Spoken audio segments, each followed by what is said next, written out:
creators, my name is Sabhya Arora and welcome to my channel Credible Epaulets. This is my first video and today we're going to talk about the most common topic in aviation, which is how to become a pilot.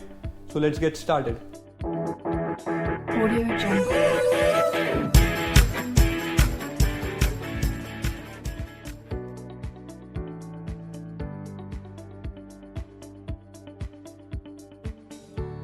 According to me, the first most important thing is financial support and second is medically fit.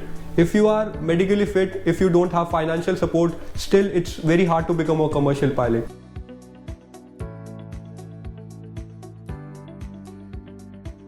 पापा को थोड़ा side में बिठा के आराम से coffee वॉफ़ी पिला के बताना 70 से 80 लाख रुपए लगेगा पायलट बनने में। तो 70 से 80 लाख रुपए ऐसे ही एकदम से नहीं लगते।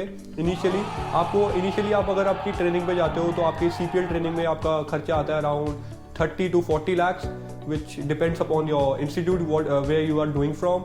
सेकेंड आपका आता है DGCA एग्ज़ाम जो कि होते हैं जिसमें आपके 5 to 6 लाख रुपीज़ लग जाएंगे around for your ground classes and your exams and your traveling and all. And then आपके आते हैं टाइप रेटिंग का खर्चा जो कि 15 to 25 lakhs में वेरी करता है depend upon your airline which you are doing from.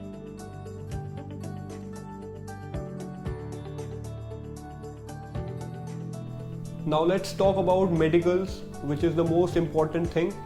तो बेसिकली DGCA में दो मेडिकल होते हैं, क्लास 2 एंड क्लास 1। क्लास 2 जो होता है वो 2 years के लिए वैलिड होता है और क्लास 1 जो होता है वो 1 year के लिए वैलिड होता है। तो क्लास 2 मेडिकल के लिए आपको DGCA की वेबसाइट पे जाना है और उस पर क्लास 2 मेडिकल अप्रूव डॉक्टर्स को देखना है और फिर उनका जहाँ पे आपके जो भी आपके घर के पास है आप वहाँ पे जा सकते हैं और उनको रिपोर्ट्स आप दे सकते हैं। रिपोर्ट्स बेसिकली क्या होती है, लंग टेस्ट होता है आपका यूरिन टेस्ट होता है, ब्लड टेस्ट होता है, आपकी आई साइट चेक होती है, आपके ईयर्स टेस्ट होते हैं। Basically everything is tested in class 2 medical.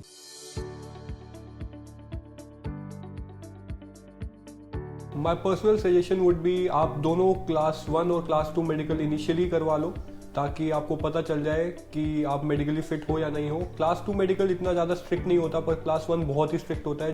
तो क्लास 1 और क्लास 2 मेडिकल का लिंक जो है आपको डिस्क्रिप्शन में मिल जाएगा।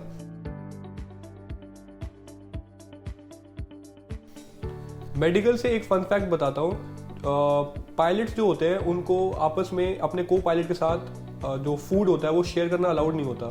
इसका रीज़न ये है कि अगर एक पायलट इनकैपेसिटेट हो जाए तो दूसरा पायलट फिर भी कंट्रोल कर सके प्लेन को। Initially, you should be 18 years of age for getting your CPL, but you can start your training when you are 17 also, but you will get your license when you will be 18. Second thing is you need to be English proficient, and the third thing is you need physics and maths in India for getting a roll number to give your DGCA exam. If you guys are wondering what is DGCA, DGCA is basically the authority of India, which is Director General of Civil Aviation, which look after for everything related to flying. If you don't have physics and maths, still you can become a pilot.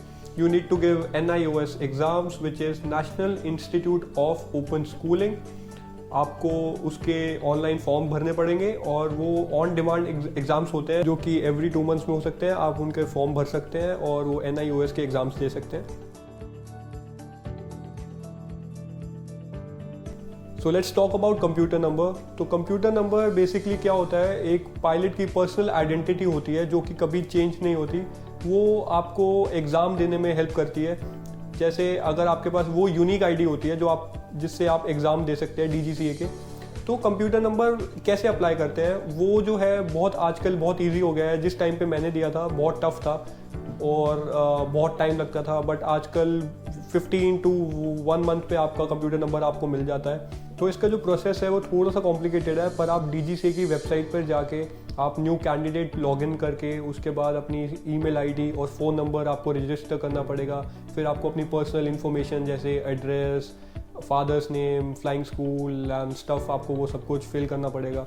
उसके बाद आपको 10th और 12th की अपनी marksheet जो है उसको upload करना पड़ेगा, फ़ोटो और सिग्नेचर वो अपलोड करना पड़ेगा। उसके बाद आपको टेम्परेरी कंप्यूटर नंबर अलॉट होगा।